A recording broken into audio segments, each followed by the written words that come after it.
चलिए फिर से मैं आप लोगों को एक बार गुड इवनिंग बोलना चाहूंगा। और प्यारे बच्चों, जैसा कि आप सबों को पता है कि मैंने 2-3 दिन पहले आप लोगों को व्हाट्सएप ग्रुप पर एक पीडीएफ मैंने दिया था, कीपिंग क्वाइट का ऑब्जेक्टिव क्वेश्चन, जिसमें टोटल नंबर ऑफ क्वेश्चन 30 थे। और मैंने कहा था कि आप लोग पहले उसको बनाएंगे और फिर मैं उसको आप लोगों को ऑनलाइन क्लास के माध्यम से सारे क्वेश्चंस का आंसर बताऊंगा और आप कीपिंग क्वाइट के सारे ऑब्जेक्टिव क्वेश्चंस का आंसर जान पाएंगे। जैसा कि आप लोग जानते हैं कि मेरे साथ जब भी आप ऑब्जेक्टिव काम करते हो तो कॉपी और कलम आप लोग लेकर के बैठे होंगे। रूल वही है, क्वेश्चन मैं पहले पढ़ूंगा, उसके बाद 4 ऑप्शन मैं आपको दूंगा। 4 ऑप्शन में से ABCD आप पहले से अपने मन से टिक लगाओगे, क्योंकि कीपिंग क्वाइट का वीडियो मैंने आप लोगों को पहले दिया था और आप लोगों ने इसको पढ़ा भी है। मैंने ऑनलाइन ऑफलाइन दोनों के माध्यम से शायद कीपिंग क्वाइट का पोएम पढ़ाया था, तो बहुत सारी चीजें आप लोग को याद होगा। कीपिंग क्वाइट का नहीं, कीपिंग क्वाइट का शायद पार्ट 1 पार्ट 2 दो वीडियो था। मैंने तो अभी ऑब्जेक्टिव क्वेश्चन देने के बाद मैंने पार्ट 1 पार्ट 2 दोनों का वीडियो भेजा था। एक विद्यार्थी ने तो भेज दिया था ग्रुप में, तो उसमें आधा था कि फुल था? उसमें आधा ही होगा। खैर, आप लोग प्रयास करिएगा, नहीं होगा तो फिर मैं ग्रुप में डाल दूंगा।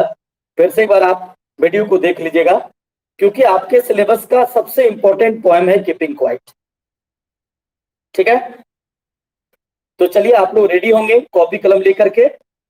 पहले आप अपने से टिक लगाइएगा ABCD, फिर मैं आपको आंसर बताऊंगा और मेरे आंसर बता देने के बाद अगर आपका आंसर सही है तो आप उसे टिक लगा लेंगे और गलत है तो काट करके सही ऑप्शन जो होगा उसको आप लिख लीजिएगा। चलिए मैं स्क्रीन पर आपको क्वेश्चन शेयर कर रहा हूं।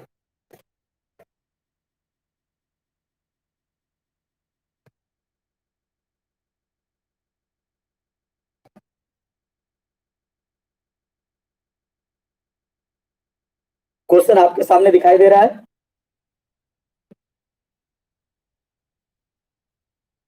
देखिए, क्वेश्चन पढ़ पा रहे हैं आप लोग?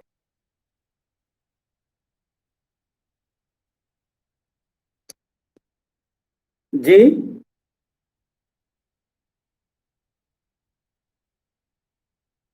हाँ, साफ दिखाई दे रहा। प्लीज अब आप लोगों से रिक्वेस्ट है, सब लोग अपने अपने माइक को म्यूट कर लें और केवल मेरी बात को सुने।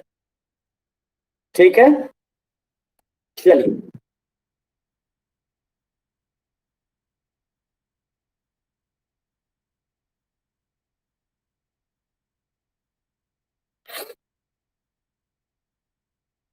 So now I am going to read the questions of keeping quiet. The first question is, the poet of keeping quiet is। पहले मैं आपको ऑप्शन दूंगा। Option A PB Shelley, B Vikram Seth, C Pablo Neruda, D Kamala Das. सब कोई अपने अपने copy में answer लिखेंगे। ABCD जो भी होगा, 30 टोटल क्वेश्चन है और लास्ट में जाकर के आप अपने आप को इवेलुएट करिएगा कि 30 में आपने कितना सही किया, आपकी तैयारी कैसी है। तो निश्चित रूप से option C is the right answer. आप लोगों को टिक भी दिखाई दिया? कोई मुझे एक बार रिस्पॉन्ड कर दे जी। Thank you. Please mute your mic. तो the poet of keeping quiet is Pablo Neruda. Second question, Neruda talks about the necessity of first war, B creativity, C quiet introspection, D none. यानी कहता है कि Neruda इस कविता में किसकी आवश्यकता की बात करता है? युद्ध की, सृजनशीलता की, आत्मचिंतन की, या किसी की नहीं? तो आप लोगों ने भी ऑप्शन चुन लिया होगा। 2 नंबर का भी आंसर ऑप्शन सी है, यानी क्वाइट इंट्रोस्पेक्शन। नाउ जी फिर से बोलिए।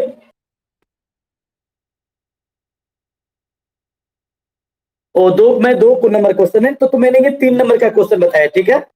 सॉरी, 3 नंबर का क्वेश्चन का आंसर हुआ क्वाइट इंट्रोस्पेक्शन, ठीक है।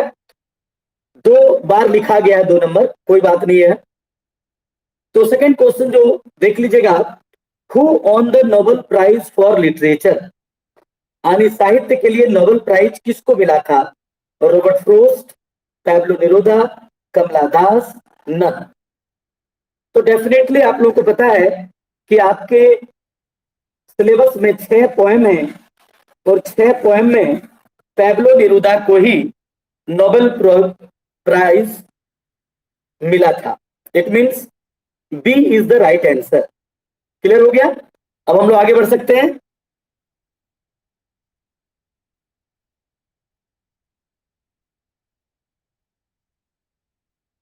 Next question, question number 3। तो 2 नंबर क्वेश्चन जो था उसको आप लोग साइड में रख लीजिएगा, क्योंकि वो मिस कर गए हैं। तो क्वेश्चन नंबर 3 हम इसको बोलेंगे, the poet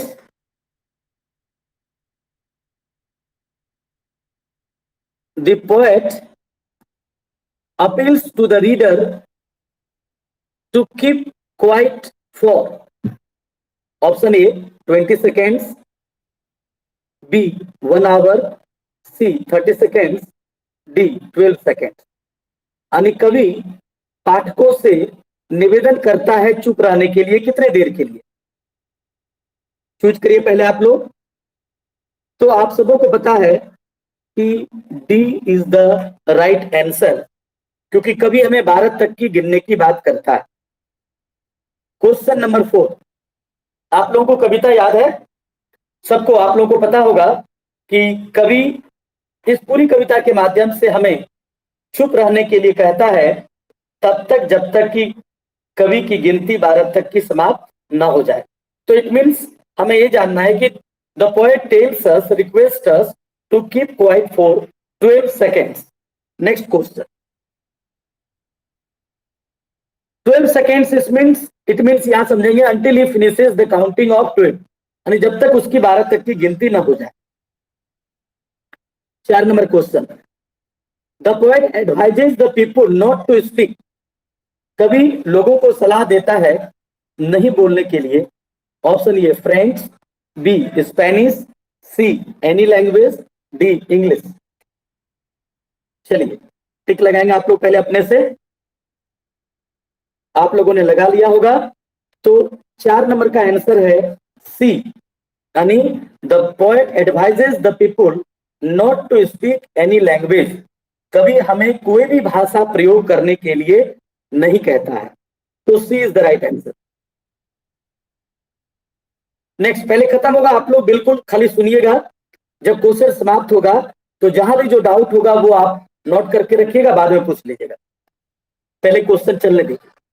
5 number question, what kind of moment would it be when everyone is silent, कहता वो कैसा पल होगा जब सब कुछ शांत होगा?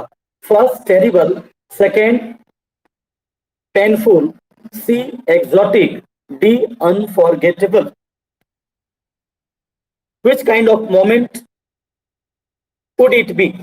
So you know it would be an exotic moment. It means C is the right answer. 5 का आंसर हुआ 6 नंबर। चलिए अब हम लोग आगे बढ़ते हैं।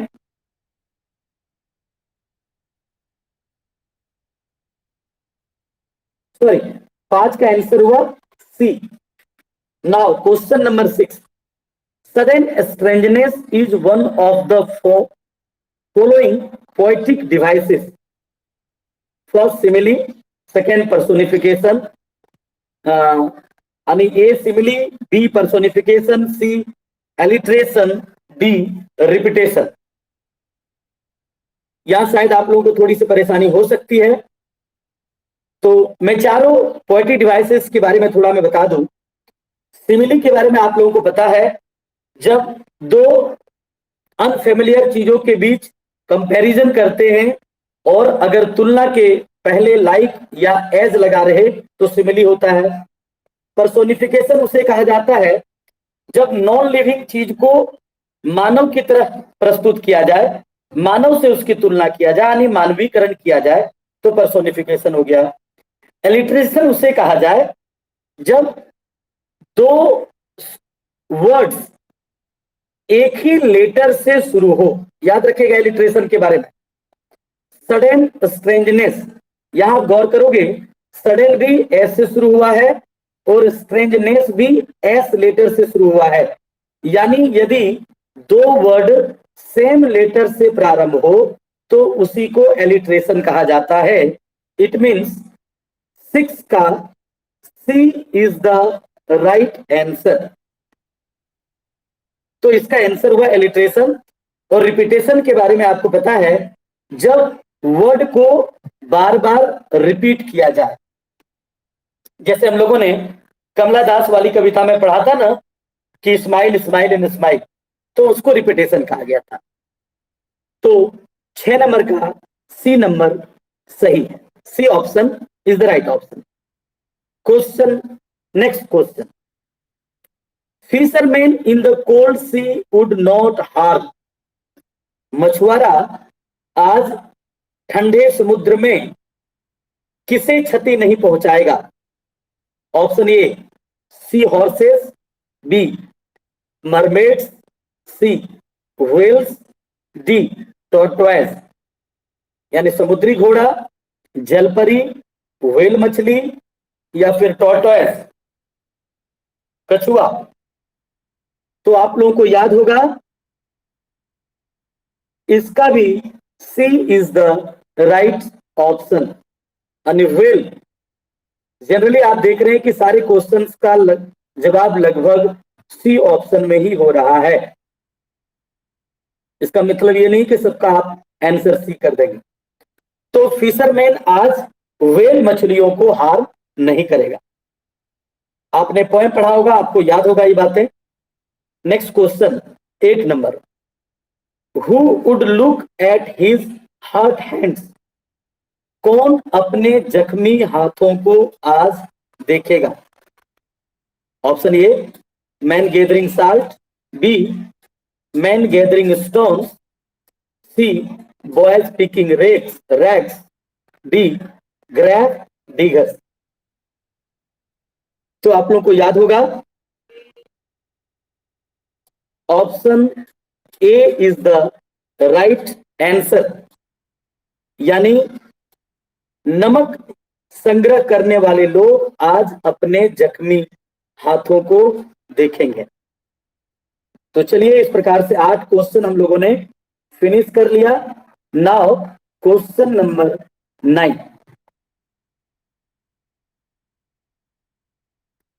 पहले कोई मुझे रिस्पॉन्ड कर दे, मजा आ रहा है? चलिए, आप लोग को मेरी आवाज क्लियर सुनाई पड़ रही है ना? Thank you, thank you. Mobile फिर आप अपने माइक को म्यूट कर लें। Thank you, thank you. Next question number 9। Where would they be walking. यानी वे लोग कहां टहलेंगे, है ना? तो दे का मतलब वो युद्ध चाहने वाले वारमोंगर्स। अगर युद्ध नहीं होगा तो वे कहां टहलेंगे? In the park, along the river, in the shade, on the road। अगर आपको याद है तो आप पहले ऑप्शन चुनिए, फिर मैं आंसर आपको बताऊंगा। तो 9 का भी C is the right answer. यानी इन द शेड, छांव में। Next question, question number 10। What according to the poet would interrupt the sadness of man's life. मानव के जीवन को, मानव के जीवन के दुख को कौन इंटरप्ट करेगा कवि के अनुसार? Option number A great laughter, B huge silence, C. arguments, D. fights. तो आप लोग को याद होगा, the poet is talking about huge silence. It means B is the right answer. यानी huge silence could interrupt the sadness of man's life. Question number 11. What does man threaten himself with? कभी अपने आप को क्या धमकी देता है, किस चीज की धमकी देता है? Option A death, B birth, C robbery, D suicide. तो किसकी थ्रेटनिंग की बात होती है इस कविता में? तो आप लोग को याद होगा, option A is the right answer, यानी डेथ. यानी the man threaten himself with death. यानी कवि ने बताया था कि लोग मरने के लिए तैयार हैं, लेकिन हाथ मिलाने के लिए कोई तैयार नहीं है. And sadness is the madness of people. कवि ने कहा था कि people are ready to kill themselves but not get ready to put their hands together. अपना हाथ मिलाने के लिए वो तैयार नहीं है. Next question number 12. We can learn a lesson from. Option A the trees, B nature. Question नहीं दिख रहा है, एक मिनट. अब दिख रहा है? चलिए, thank you. We can learn a lesson from. हम सीख ले सकते हैं कहां से? Option A trees, B nature, C animals, D the earth. ध्यान रहेगा प्यारे बच्चों, यहां थोड़ा कंफ्यूज कर सकते हैं नेचर और द अर्थ में. तो D is the right answer. यानी we can take lesson from the earth. यानी पृथ्वी से हम सीख ले सकते हैं. तो the earth is the right answer. Question number 13. The poet advocates the balance of nature to be. कवि किसकी वकालत करता है कि प्रकृति का बैलेंस क्या किया जाना चाहिए? Option A maintained, B destroyed, C temporarily disturb, D ignored. Maintain बनाए रखना चाहिए संतुलन, 2 नंबर बर्बाद कर देना चाहिए, सी नंबर तत्कालीन डिस्टर्ब कर देना चाहिए, और डी नंबर इग्नोर कर देना चाहिए, छोड़ देना चाहिए. तो A is the right answer. यानी the balance of nature to be should be maintained. Question number 14. whom does the poet say not to harm whale? फिर देखिए क्वेश्चन को रिपीट किया गया कि किसको कभी कहता है कि आज व्हेल मछलियों को हार्म नहीं करेंगे? Option A fisherman, B saltman, C warmongers, D none. Very simple question, और निश्चित रूप से आप लोगों ने ऑप्शन ए को चुना होगा. तो option A is the right answer, क्योंकि फिशरमैन आज व्हेल मछलियों को हार्म नहीं करेगा. Question number 15. The types of war the poet talks about are. कभी जिस प्रकार के युद्ध की बात करता है वो कैसे युद्ध है, कौन कौन युद्ध है? Option A green war, war with gas, war with fire, B verbal wars, C technological wars, D nuclear wars. तो आप लोगों ने चुना होगा. तो A is the right answer. यानी the poet is talking about green wars, war with gas, war with fire. आप लोगों को याद होगा मैंने कहा था what are green wars? Green wars are those wars which are fought against environment and which can destroy or damage environment. Green war. फिर था war with gas, war with fire, victory with no survival. ये line आप लोगों को याद होगा. Question number 16. The men in clean clothes would be walking with their. आज सारे लोग साफ सुथरा कपड़े पहनकर किनके साथ विचरण करेंगे, किनके साथ घूमेंगे? ऑप्शन ए वाइफ के साथ, बी ब्रदर्स के साथ, सी नेफ्यूज के साथ, डी फ्रेंड्स के साथ। तो कविता में कवि ने कहा है कि किसके साथ लोग आज वॉक करेंगे। तो याद होगा आप लोगों को, it means B is the right answer, यानी today the man would be walking with their brothers. चलिए अब बताइए, 16 क्वेश्चन आप लोगों का ठीक ठाक से हो गया? ठीक, चलते हैं अगले क्वेश्चन की ओर। आप लोग कॉपी में भी नोट कर रहे हैं कि नहीं? चलिए, थैंक यू। आगे मैं अगला पीडीएफ फिर आपके सामने रख रहा हूं, फिर ध्यान से देखिएगा।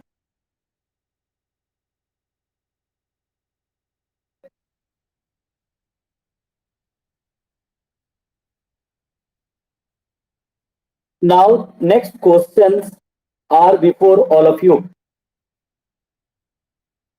Clear? दिख रहा है आप लोगों को? बताइए। चलिए, now question number 17. The poet wants the entire humanity to. कवि पूरी मानवता को क्या चाहता है? Keep talking, keep running, keep laughing, keep still. बात करते हुए, दौड़ते हुए, हंसते हुए या शांत रहते हुए। तो जैसा कि कविता की नाम है कीपिंग क्वाइट, और क्वाइट और स्टिल एक ही चीज है, it means D is the right answer.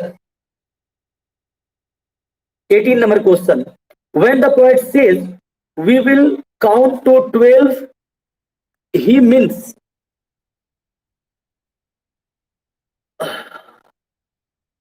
जब कवि कहता है कि हम लोग 12 तक की गिनती करेंगे, तो उसका मतलब क्या है? Entire Mankind, his own family, his friends, his wife and himself. पूरी मानवता, केवल उनका परिवार, केवल उनके दोस्त, या पत्नी और स्वयं। तो निश्चित रूप से when the poet says we will count to 12, the poet talks about entire humanity. It means A is the right answer. Question number 19.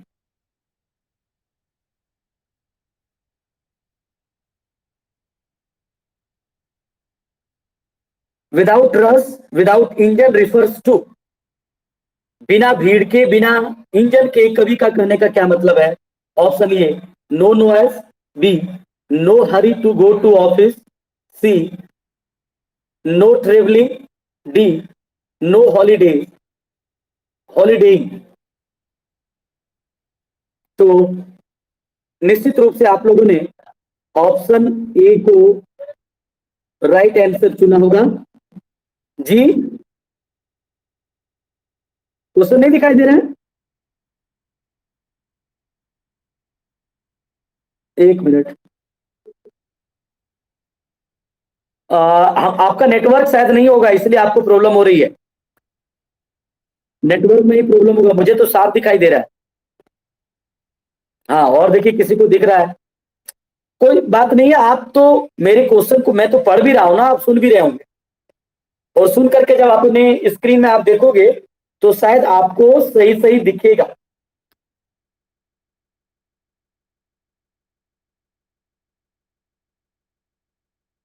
चलिए देखेंगे। तो मेरा क्वेश्चन था, without rush without engine refers to, answer हो गया option A यानी no noise. Next question, question number 20, fisherman not harming whales refers to. आज मछुआरे व्हेल को क्षति नहीं पहुंचाएंगे का मतलब क्या है? No causing extinction of whales, not disturbing balance in nature, C not going for fishing, D not disturbing the sea. फिर किसी का माइक ऑन हो रहा है, प्लीज म्यूट योर माइक। थोड़ा सा और क्वेश्चन है, पैसेंस रखिए। तो 20 नंबर का आंसर हुआ not causing extinction of wealth. Question number 21, फिर बात हो रही है, have no truck with death means. Option A, will not die of truck accident, remove poverty and illiteracy. C, have no association or deal with death. D, will not drive a truck. तो 21 number का option C is the right answer. Have no truck with death means have no association or deal with death. Question number 22,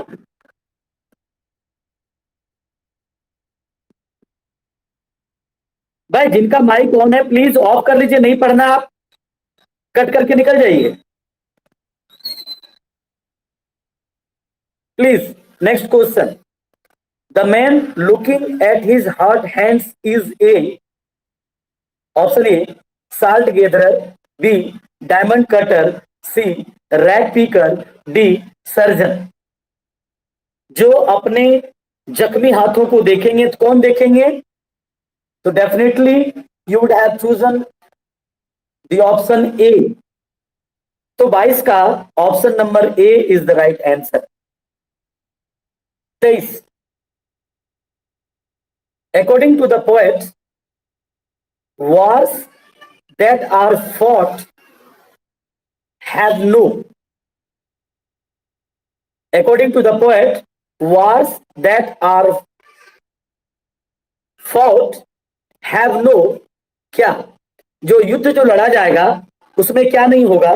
soldiers, weapons, C, fighter planes, D, survivors. कौन नहीं बचेगा? तो D is the right answer. आप लोग को याद होगा कि यह एक कवि ने कहा है, यह एक ऐसा युद्ध होगा जिसमें कोई जिंदा नहीं बचेगा। War with gas, war with fire, victory with no survivor. तो according to the poet, wars that are fought have no survivors. युद्ध जो लड़े जाएंगे उसके बाद कोई जिंदा नहीं बचेगा। इट मीन्स 23 का D is the right answer. देखो फिर बच्चे की आवाज आ रही है, बिल्कुल गलत बात है। जिनकी माइक ऑन है अपना म्यूट तो कर लीजिए भाई।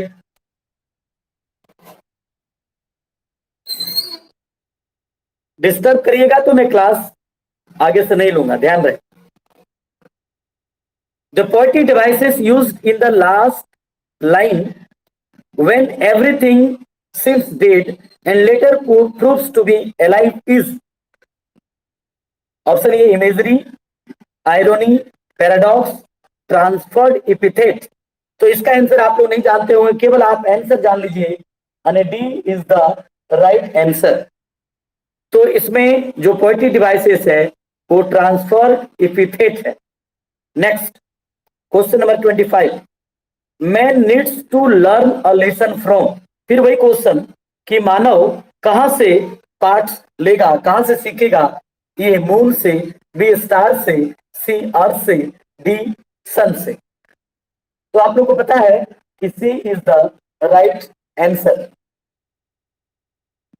Next question, question number 26, what will counting up to 12 help us with.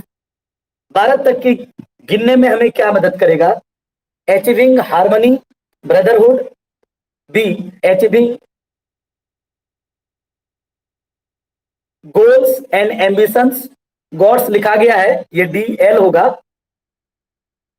इस जगह जो आप देख पा रहे हैं ये डी नहीं एल। तो achieving goal and ambitions, C, fulfilling wishes, D, winning race. तो काउंटिंग अप टू 12 हमें क्या अचीव करने में मदद करेगा? तो A is the right answer, यानी अचीविंग हार्मनी एंड ब्रदरहुड, यानी भाईचारा को हम प्राप्त कर सकते हैं और आपसी तालमेल की भावना हम क्रिएट कर सकते हैं। जैसा कि आप लोगों को पता है कि इस कविता का जो थीम था वो था creating, the poet has emphasized on quiet introspection and creating a mutual understanding among humanity। मानव के बीच में आपसी तालमेल की भावना को भी क्रिएट करना है। तो 26 का आपका आंसर हो गया achieving harmony brotherhood. 27 the last line of the poem is, कविता की अंतिम लाइन क्या है? And later proves to be alive, B life what it is about, C I want no truck with death, D and you keep quiet and I will go. तो D is the right answer. यानी कवि अंत में कहते हैं कि अब आप, जब तक मैं 12 गिनूंगा आप शांत रहेंगे और मैं यहां से चला जाऊंगा। Question number 28, the poet evokes a symbol in order to invoke that there can be life even with stillness। the symbol is, यानी कवि कहता है क्या कि शांति में भी जीवन हो सकता है। ये हम सीख ले सकते हैं एक सिंबल से। वो सिंबल क्या है? अर्थ, बी रेन, सी स्टॉर्म, डी क्लाउड। तो बार बार ये आंसर आ रहा है और क्वेश्चन आ रहा है, यानी we can take lesson from the earth, यानी earth is the symbol where we can take lesson that there can be life under apparent stillness, even with stillness. Next question, question number 29, the poet uses conversational style and personal pronouns as you, we and I because. यानी इस कविता में आप देखोगे कई कवि ऐसे बात कर रहा है जैसे लगता है कि वो हमसे वार्तालाप कर रहे हैं, और पर्सनल प्रोनाउन का यूज किया गया है जिसमें यू है, वी है, आई है। किसके लिए? तो पहला क्वेश्चन है, he wants to be intimate with mankind, B he tries to read out to the readers, C he wants to establish contact easily, D third person is ineffective। तो बताइए आप लोग कौन होगा राइट आंसर? तो इसमें answer होगा he tries to read out to the readers, यानी सारे पाठकों को संबोधित करता है जो उनकी कविता को पढ़ रहे हैं। और पाठक का मतलब ह्यूमैनिटी आ जाता है, पूरी मानवता। तो इसमें हम बी ऑप्शन को प्राथमिकता देंगे। लास्ट क्वेश्चन, ध्यान दीजिएगा, last question, what does the poet advise to the warmongers? कवि युद्ध चाहने वालों को क्या सलाह देता है? Option A, to fight one another, B to stop all kinds of war, C to keep quiet, D none. तो definitely you would have chosen option B, to stop all kinds of war, है ना? And the poet advises to the warmongers to stop all kinds of war because war is meaningless, war is destructive, and we cannot solve any problem by war। चलिए, मुझे लगता है आप लोगों ने काफी एंजॉय किया होगा। आप बताइए कैसा रहा?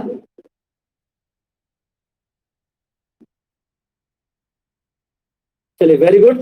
तो इस तरह से आप लोगों ने कम से कम एक चैप्टर का ऑब्जेक्टिव क्वेश्चन तो पूरा कर लिया है ना, और इसका पीडीएफ मैंने भेज दिया है, समझ गया ना? तो वहां से क्वेश्चन उतार लीजिएगा और रिकॉर्डेड वीडियो भी मैं आपको डाल दूंगा, फिर से आप एक बार देख लीजिएगा सारा आंसर, और इस तरह से आप अपनी तैयारी को जारी रखेंगे। बस आप लोगों से रिक्वेस्ट है, जी फिर से बोलिए। 1 to 5 वो आप रिपीट जो वीडियो में करूंगा ना उसमें आप देख लीजिएगा, है ना। और कोई प्रॉब्लम होगा तो आप व्हाट्सएप के द्वारा आप मुझसे बात कर लीजिएगा, ठीक है। चलिए, थैंक यू। अब क्लास यही समाप्त करेंगे। बस मैं चाहूंगा कि आप लोग पढ़ते रहिए, थोड़ा सा जुड़े रहिए। उम्मीद है एग्जाम आप लोगों की होगी, और एग्जाम होगी तभी अच्छा है, नहीं होगी तो फिर क्या रिजल्ट आएगा नहीं आएगा उसके बारे में कुछ नहीं कहा जा सकता है। So please wait for the exam and continue your preparation. Thank you. Good day to everybody.